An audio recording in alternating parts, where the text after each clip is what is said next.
지금 이 시간에는 하나님이 들어쓰시는 여인 가운데에서 막달라 마리아에 대한 이야기를 읽어드리겠습니다.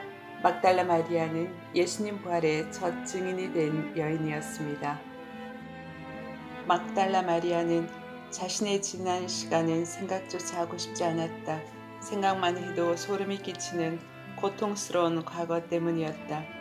정말 되돌아가고 싶지 않은 시간이었다. 그녀는 지금 이전의 그녀가 아니었다. 이전에 그녀를 알고 있던 사람들도 그녀가 정말로 예전의 그 막달라 마리아라는 것을 알면 깜짝 놀랄 정도였다. 너무나 많이 변했기 때문이다. 그저 변한 정도가 아니었다. 그 모습과 얼굴빛 등 외적으로 풍기는 분위기뿐 아니라 생각하는 것이나 행동하는 것 등 모든 것이 예전의 그녀가 아니었다. 외적 모습이 바뀌었을 뿐 아니라 내면이 완전히 달라진 것이다. 그녀 스스로도 자신의 변화에 놀라고 있었다. 어떻게 막달라 마리아가 그런 극적인 변화를 갖게 된 것일까? 변화의 이유는 바로 예수님이었다. 예수님을 만나지 않았더라면 자신이 어떻게 되었을까? 막달라 마리아는 생각하고 싶지도 않았다. 예전보다 더욱더 큰 고통을 겪고 있었을 것이고 주변에 있는 사람들을 엄청나게 괴롭혔을 것이다. 뿐만 아니라 아예 스스로 목숨을 끊었을지도 모른다. 무언가가 그녀를 밤낮으로 심하게 괴롭히고 있었고 또 차라리 죽어버리고 싶을 정도의 고통스러운 병이 그녀를 떠나지 않고 있었기 때문이었다. 그런 막달라 마리아에게 예수님은 다가오셨다. 그녀를 붙잡고 있는 그 모든 악한 것에서 그녀를 자유롭게 해주셨다. 그녀는 예수님으로 인해서 극적으로 변화의 삶을 살게 된 여인으로 알려져 있다. 그러기에 요한은 그녀에 대해 말할 때 악귀를 쫓아내심과 병고침을 받은 어떤 여자들 곧 7 귀신이 나간 자 막달라 마리아인이라고 하는 마리아라고 부르고 있다. 요한뿐 아니라 모든 사람들이 그녀를 그렇게 알고 있기 때문일 것이다. 바로 예수님께서 그녀를 오랫동안 붙잡고 괴롭혔던 그 모든 악한 귀신들을 내쫓아 주셨고 그녀를 고통스럽게 했던 병을 고쳐주셨던 것이다. 마귀의 세력에서 풀려났다는 것은 무엇을 말하는 것일까? 신약 성경에서 사람이 마귀의 세력에 붙잡혀서 괴로움을 당한다는 것에 대해 자주 나타난다. 어떻게 마귀가 한 사람을 공격하는지에 대해서는 알려진 바가 없다.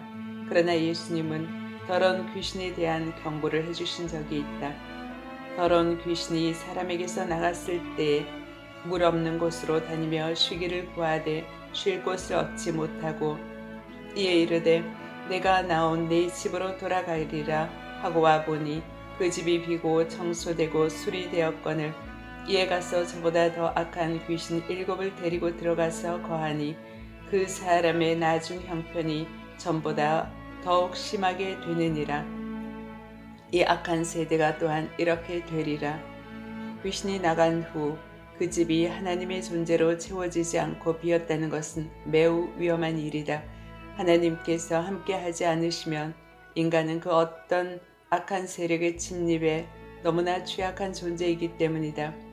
그 어떤 것이 막달라 마리아를 괴롭혔던 간에 예수님이 그녀를 처음 만났을 때는 그 악한 귀신들이 그녀를 꽉 붙잡고 있었기 때문에 그녀는 그야말로 형편없는 사람이었다.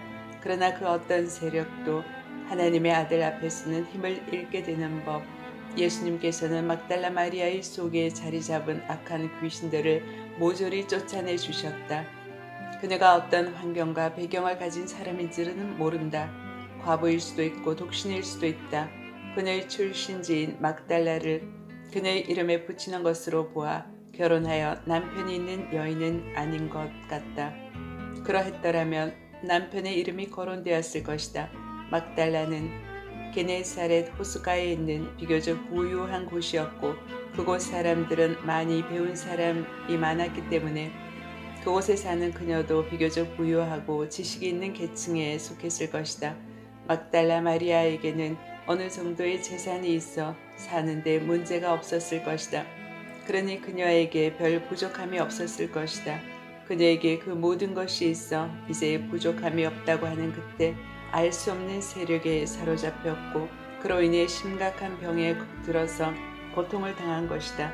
막달라 마리아에게 있어서 그때가 가장 어두운 암흑기였다. 모든 것이 합력하여 선을 이룬다고 했던가. 그녀가 그런 고통이 없었더라면 예수님을 만날 수 있었을까? 그리고 예수님의 귀한 제자가 될 수 있었을까? 귀신들로 형편없는 여인에게 다가가고 싶은 사람은 없었을 것이다. 막달라에 살고 있던 그녀는 주변 사람들이 하나 둘씩 멀어져 가는 것을 느꼈다. 그 지독한 고통을 당하는 것도 힘이 들었지만 사람들의 외면으로부터 오는 소외감과 외로움은 더욱 참을 수가 없었다. 모든 것을 소유하고 편안하게 보통 사람들처럼 살 것이라고 생각했는데 나에게 이런 일이 닥치다니 한스러웠다. 괴로움 속에서도 가슴속에 한 가닥 바람이 끊이지 않고 가슴을 뚫고 나왔다. 아, 내가 건강해질 수만 있다면 얼마나 좋을까. 자신이 그 고통과 아픔에서 노연할 수만 있다면 하지 못할 것이 없을 것 같았다. 그런 삶의 가장 어두운 순간에 그녀는 예수님에 대한 소문을 듣게 되었다.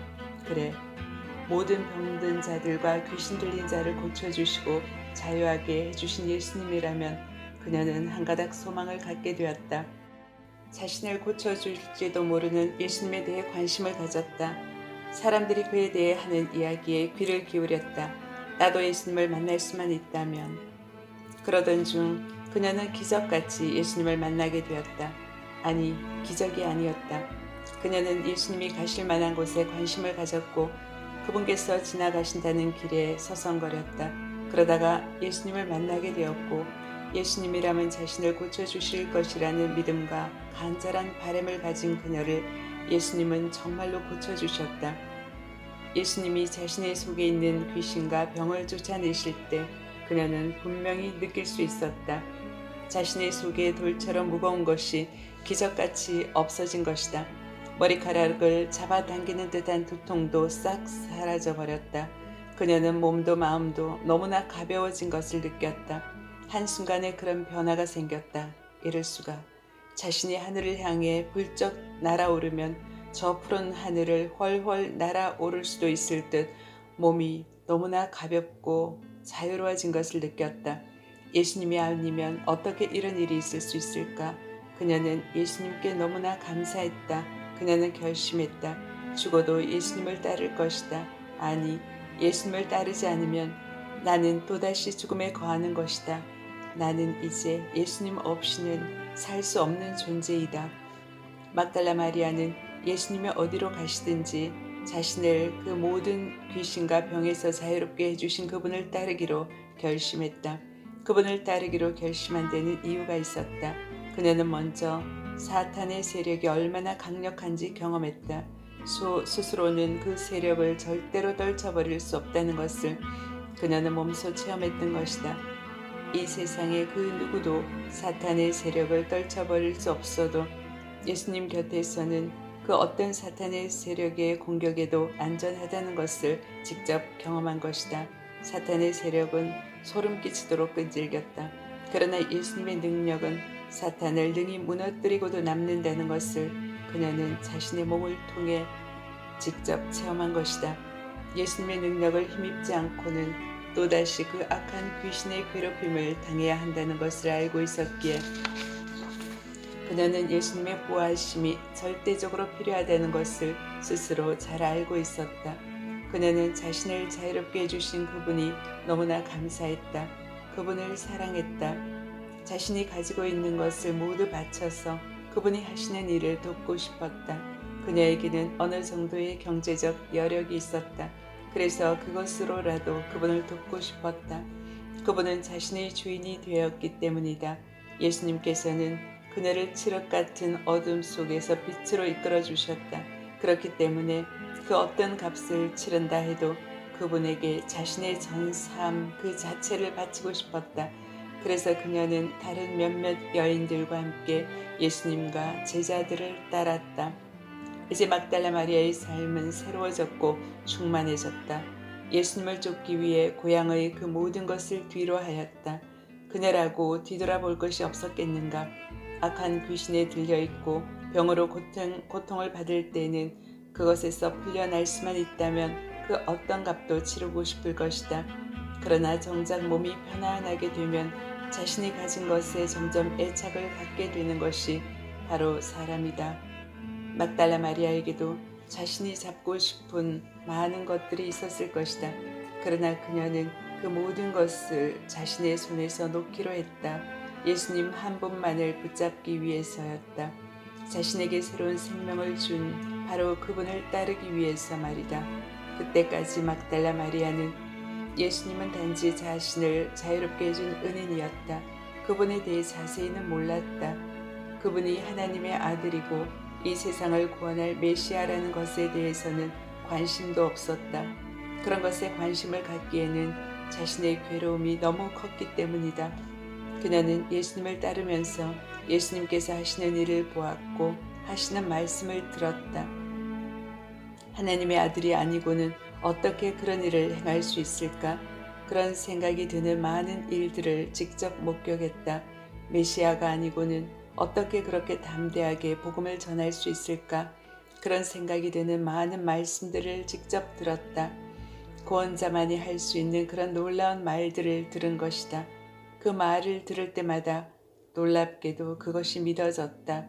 그러는 동안에 예수님은 그녀의 몸과 혼을 치유해 주신 것뿐만 아니라 영혼의 자유까지 주신다는 것을 몸소 깨닫게 되었다. 그녀는 그 과정에서 제자로서의 훈련을 받았다. 바로 예수님의 다른 제자들과 마찬가지로 제자로 세움을 받기 위해서일 것이다. 제자는 모두 남자들이 아니었던가? 물론 12제자는 남자들로 구성되어 있다. 그러나 수면 아래 빙산은 보이지 않는 법, 겉으로 드러나지는 않았지만 예수님에게서는 중요한 여제자들이 있었다. 그중 가장 중요한 인물이 바로 막달라 마리아였다. 예수님과 그 제자들과 함께 다녔던 막달라 마리아는 돕는 자였다. 그 돕는 자가 없이는 예수님의 사역이 원활하게 이루어질 수 없었다. 예수님께서 각지에 다니시면서 하나님의 나라가 임할 것에 대해서 말씀하시고 그 복음을 전하실 때 12제자와 막달라 마리아와 몇몇 여인들이 함께하였다. 특히 막달라의 이름이 여인들 중에 맨 먼저 거론되고 또 구체적으로 어떤 여인인지 설명을 붙이는 것으로 보아 여인들 중에서 마리아가 가장 중요한 역할을 맡고 있었던 것이 분명하다. 우리의 문화적 배경으로 볼 때 얼핏 12명의 제자와 여인들 간의 어떤 서열을 매길 수 있을 것이다. 12제자의 일과 여인들의 일 중에 어떤 일이 더 중요한 일인지는 상관이 없다. 여인들이 예수님을 따랐으며 그들이 할 수 있는 부분에서 섬겼다. 그리고 제자들과 똑같이 그들은 예수님으로부터 교육을 받았다. 그 당시나 지금이나 우리는 여성들의 역할에 대해서는 약화시키는 분위기의 사회적 배경 속에 살고 있다. 여인들이 교육을 받고 종교적 지도자로 세움을 받는다는 것은 그 당시 유대교에서는 절대로 있을 수 없는 일이었다. 그러나 예수님은 달랐다. 예수님은 여인들과 함께하고 그들을 가르치고 그들을 제자로 세움으로써 그 사회에 만연한 종교적인 규범을 깨뜨리셨다. 그들은 여제자로서 그들이 가진 경제력과 은사로 예수님의 사역에서 없어서는 안 될 중요한 역할을 했다. 그리고 충실히 제자의 길을 갔다. 막달라인이라 하는 마리아와 헤롯의 청지기 구사의 아내 요한나와 수산나와 다른 여러 여자가 함께하여 자기들의 소유로 그들을 섬기더라. 예수님의 12제자들은 예수님과 함께하고 함께 사역을 하기 위해서 자신의 직업을 포기했다. 그러면 그들의 식량과 일상에 필요한 것들은 어디서 온 것일까? 그들이 사역을 하기 위해 필요한 모든 재정적 지원은 주로 여인들에게서 온 것이었다. 유대 문헌에도 부유한 여인들이 유명한 유대 랍비들과 그 제자들을 재정적으로 지원했다는 것을 볼 수 있다. 부유한 여인들의 도움이 있었기에 제자들은 무상으로 교육을 받고 보일 사도로서의 사역을 감당할 수가 있었던 것이다. 그때부터 막달라 마리아는 항상 예수님을 따랐고 예수님과 함께 하는 제자들이 필요한 것을 경제적으로 도와주었다. 중요한 부분에서 예수님과 제자들만 거론된다고 해도 막달라 마리아와 다른 여인들이 마치 수면 아래 빙산처럼 그 자리에 함께하면서 그들을 도와주었다. 즉 예수님과 예수님의 사역의 돕는 자가 되어 예수님께서 그분의 길을 가실 수 있도록 헌신적으로 섬겼던 자가 바로 막달라 마리아라는 한 여인이었던 것이다. 막달라 마리아는 너무나 고통스러웠다. 자신이 7 귀신에게 고통을 당하고 그 험악한 병으로 인해 아픔에 허덕일 때와는 비교도 할 수 없을 정도로 괴로웠다. 차라리 내가 저 십자가에 못 박힐 수만 있다면, 예수님은 저 십자가에 못 박혀서 저토록 고통을 당하시는데 나는 아무것도 할 수 없다니, 이렇게 넋놓고 바라보면서 눈물만 흘릴 뿐 나는 예수님을 위해 할 수 있는 것이 하나도 없다니. 예수님을 따르는 여인들의 그룹의 리더로서 막달라 마리아는 온전히 예수님의 사역에 헌신했다. 예수님을 인간적으로 사랑했고 또 구원의 메시아로 사랑했었다. 예수님께서 하신 말씀을 다 믿었고 믿고 싶지 않은 그 말씀도 믿었다. 바로 고난당하시고 십자가에 못 박히신다는 말씀이었다. 그러나 정말로 그 일이 눈앞에서 벌어진 것이었다. 갈릴리에서 예루살렘으로 향하는 먼 여행길에서 예수님은 자신을 따르는 자들에게 말씀해 주셨다. 예루살렘에서 자신에게 어떤 일이 일어날 것이라는 것을 말이다. 상상하고 싶지 않았다. 너무 슬펐기 때문이었다. 수많은 사람들이 옷과 가지를 예수님께서 가시는 길에 갈아 놓았고 호산나를 외쳤던 그 길을 통해 예수님께서 예루살렘으로 승리의 입성을 하셨는데 며칠 되지 않아 분노한 군중들의 그 끔찍한 소리가 들렸다. 그를 못 박아라. 아, 차라리 듣고 싶지 않았다. 정말로 그날이 가까이 오고야 마는 것일까. 막달라 마리아는 예수님을 죽이라고 외치는 소리가 들리는 재판소 근처에 있었다. 어떻게 되어 가는지 보고 싶어 발을 동동거리면서 조금씩 사람들을 해치고 다가가 보려고 했지만 그럴 수가 없었다. 분을 내며 외치는 군중들 틈으로 이따금씩 예수님의 흐느적거리는 깡마른 몸이 보였다. 조롱당하고 채찍에 맞고 계셨다. 정말 내가 대신할 수만 있다면 몸에 힘이 쭉 빠져 쓰러질 것 같았다. 그러나 지금 쓰러질 수는 없다. 끝까지 예수님과 함께 해야 한다. 예수님께서 저 멀리 군사와 군중에 휩싸여서 골고다의 십자가로 끌려가고 있는 저 무리들의 끝자락에서 막달라 마리아도 휘청거리며 따라가고 있었다. 아, 하나님의 아들 예수님께서, 메시아께서 이런 골고다의 초라한 곳에서 십자가에 못 박히신다. 군인이 창으로 그의 옆구리를 찌른다. 피와 물이 그 찌른 곳을 통해 쏟아진다. 하늘이 칠흑같이 어두워지고 땅이 몹시 흔들린다. 아, 주님의 그 외침이 귀에 쟁쟁하다. 나의 하나님, 나의 하나님, 어찌하여 나를 버리셨나이까. 인간의 몸을 떠나 오셨던 곳으로 되돌아가시는 예수님의 부르짖음, 아직도 육신을 입고 계셨기에 고통의 몸부림을 칠 수밖에 없었을 것이다. 그리고 다 이루었다 하시며 고개를 떨구시고 돌아가시던 모습을 떨쳐버릴 수가 없었다. 막달라 마리아는 그 모든 것이 끝날 때까지 십자가 근처에 있었다. 그동안 예수님을 따르던 다른 여인들도 그 곁에서 크게 슬퍼하면서 느껴 울며 고통스러워하고 있는 것이 보였다. 예수님을 섬기며 갈릴리에서부터 온 많은 여자가 거기 있어 멀리서 바라보고 있으니 그 중에는 막달라 마리아와 또 야고보와 요셉의 어머니 마리아와 또 세베대의 아들들의 어머니도 있더라. 그런데 예수님과 함께 다니던 제자들은 어디 있을까? 그녀는 눈을 들어 주변을 살폈다. 요한만 한 곳에 있는 것이 언뜻 보일 뿐 다른 제자들은 한 명도 보이지 않았다. 예수님께서 잡히시던 때 이미 모두 도망쳐버린 것이다. 이에 제자들이 다 예수를 버리고 도망하니라. 막달라 마리아는 안식일이 지나기를 간절히 기다렸다. 안식일 후 첫날 동이 트기도 전에 야고보의 어머니 마리아와 살로메와 함께 무덤으로 달려갔다. 이제 슬퍼하고만 있을 수는 없다.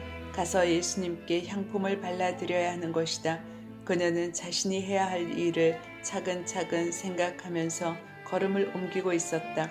우선 무덤 앞의 돌을 옮겨야 하는데 그 무겁고 큰 돌을 누가 옮겨줄 것인가. 그런데 그곳에 도착해 보니 무덤 앞에 가려져 있던 큰 돌이 옮겨져 있는 것이었다. 그녀는 조심스럽게 그 속을 들여다보았다. 예수님의 시체가 사라지고 없었다. 가슴이 철렁 내려앉았다. 그들은 즉시 베드로와 요한에게 달려가서 그 사실을 알렸다. 막달라 마리아의 말에 무덤으로 간 베드로와 요한은 무덤 속에 예수님이 사라지고 세마포만 놓여져 있는 것을 확인했다. 그러나 그들은 여전히 무슨 일이 일어난 것인지 잘 깨닫지 못하고 각자 집으로 돌아갔다. 여인들은 여전히 무덤 밖에서 울고 있었다. 울면서 무덤 속을 들여다보았다. 그 순간 어디서 왔는지 알 수 없지만 찬란하게 빛나는 하얀 옷을 입은 두 천사가 그곳에 앉아 있었다. 두려워하고 있는 막달라 마리아와 다른 여인들에게 천사는 놀라운 말을 했다. 어찌하여 살아있는 자를 죽은 자 가운데서 찾느냐? 여기 계시지 않고 살아나셨느니라. 천사는 여인으로 하여금 예수님이 하신 말씀을 기억나게 하는 말을 해주었다.